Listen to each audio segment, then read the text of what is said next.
Bonjour, on est le 5 avril. Regardez, là c'est à bout du jardin. Vous avez une tour ronde d'1,50 m environ. Là une petite tour ronde et là une petite de 52 cm qui est près de la rhubarbe. Et on verra que près de la rhubarbe, la rhubarbe la plus près de la tour ronde est vraiment la plus grande.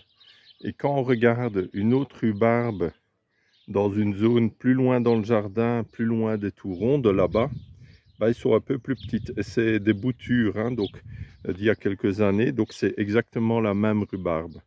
On va aller la voir tout de suite. Ah, en passant, regardez, ça c'est le premier cône historique que j'ai fabriqué. Et là, il y a de la mousse qui commence à pousser dessus. Il y a un bout qui s'est cassé cet hiver. Mais ça vous montre, ça tient quand même bien longtemps. C'est depuis 2018 ou 2019. Et ça, c'était pas un bon mélange, mais voilà, on voit que ça tient bien.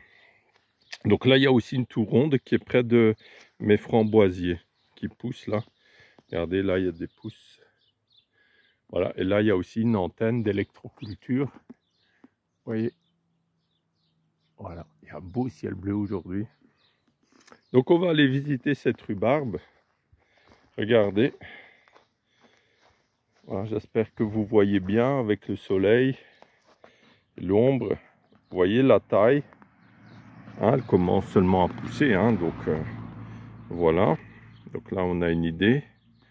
On enregistre bien.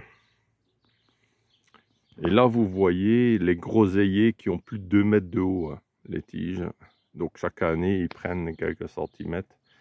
C'est impressionnant. Et là, vous avez un prunellier en fleurs. C'est magnifique. Ça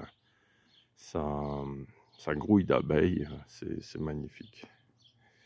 Donc là, on voit la rhubarbe. Donc, avec peu d'électroculture, il y a quand même l'influence de la grande tour ronde et de l'antenne peut-être même aussi. Mais comme c'est éloigné, il y a aussi du basalte. Donc, il y a quand même déjà des effets intéressants. Mais on va comparer avec l'autre zone où il y a encore un peu plus d'électroculture. Donc, je vais vite y aller. Je fais une petite pause. Donc on va aller de l'autre côté de la serre là-bas. Donc là on arrive. Là il y a une zone qui était remplie de menthe qui avait vraiment pris le dessus. Et là j'ai pris le temps de vraiment enlever un maximum. Parce que j'aimerais bien planter autre chose que de la menthe. On n'a pas besoin de tant de menthe que ça. Mais voilà, il y a un beau petit parterre pour faire des expériences. Ah voilà la rhubarbe. On est arrivé. On voit bien la taille des feuilles là près de la tour ronde, quand même déjà beaucoup plus grand. Les tiges sont déjà beaucoup plus grands. Et là aussi c'est un peu plus grand, mais moins grand que celui-là. Regardez. Vous voyez la tour ronde. Donc là vous voyez la tour ronde de 52,5 cm environ. Et vous voyez il y a même des crottes d'oiseaux dessus au-dessus. Et ça c'est très courant. Donc ça c'est très courant. Les oiseaux aiment bien aller sur les tours rondes. Et regardez la rhubarbe, vous voyez bien là. Donc là aussi j'ai rajouté un bout de ferraille qui traînait là, que j'ai mis nord-sud.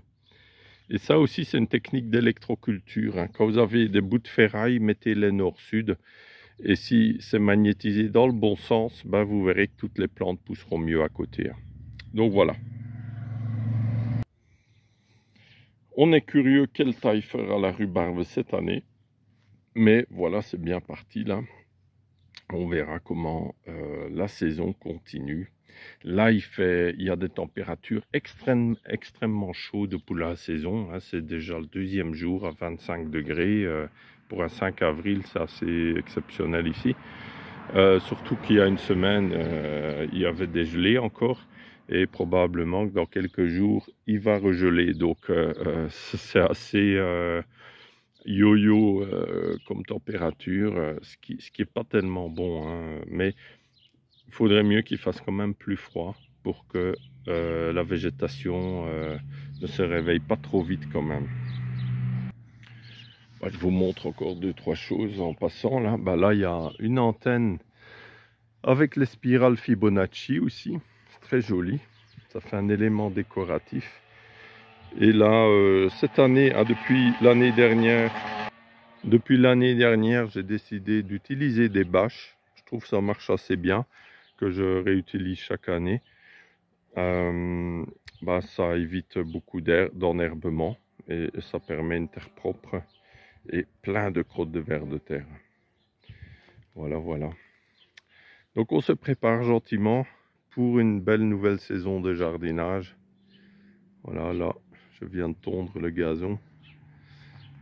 Vous n'avez pas de chance parce que vous n'avez pas les odeurs qui vont avec et c'est magnifique aujourd'hui. Mais vous avez le bruit. Parfois quand il y a des motards, des mobylettes qui passent là, hein, ils se promènent. Voilà, à tout bientôt. Au revoir.